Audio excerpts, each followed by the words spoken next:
ইদানিং খালি ঠকে যাই, দোকানদাররা খালি আমার ঠকায়।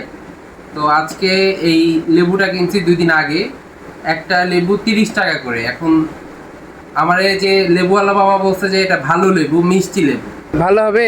আরে বাবা, আমি বাজারে মাল বেচেছি, আপনি চিনেন না, লেন না, তার লাগে চিনেন না। মিষ্টি হবে কাকা? ভালো হবে বাবা, মোটা দানা। মিষ্টি হবে কিনা তাই বলেন? দেন দেখি, ভালো দেখে 2টা দেন। এখন একটু দেখি, আপনাদেরকেও দেখাই যে আমি আসলে জিতছি না ঠকছি। বিসমিল্লাহ বলে কেটে ফেলি। বিসমিল্লাহ। বিশাল মোটা মোটা লেবু, খুবই বড়, কিন্তু এর ভিতরে শ্বাস নাই। কত চিকন তাও নাই।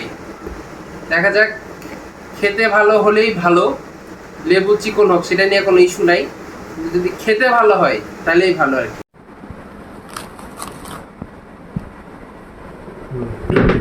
মোটামুটি লালই তো দেখা যাচ্ছে, একটু টেস্ট করে দেখি।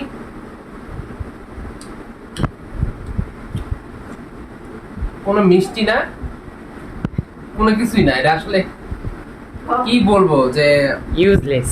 খুবই টক। এটা আসলে 10 টাকা দাম হলেও মনে হয় লসই হইতো আর কি। আবার ঠিক গেল বাচ্চাটা। এটা খাইলে দাঁত একটু পরেই টক হয়ে যাবে, আর অন্য কিছু খাওয়া যাবে না। এই চলছে জীবন। গত 1 সপ্তাহ ধরে আমি যেটাই কিনতেছি সেটাতেই লস খাচ্ছি। কয়েকদিন আগে আমরা কিনলাম 1 কেজি 50 টাকা দিয়ে, বললো যে মিষ্টি, কিন্তু সেই আমরা এখন খাওয়া যাচ্ছে না। কেমন দিয়েছে তোমাকে? কেমন তোমাকে ठोके দিয়েছে, चूना लगा दिया। खैर। चूना लगा दिया तुमको, एकदम बेकार है।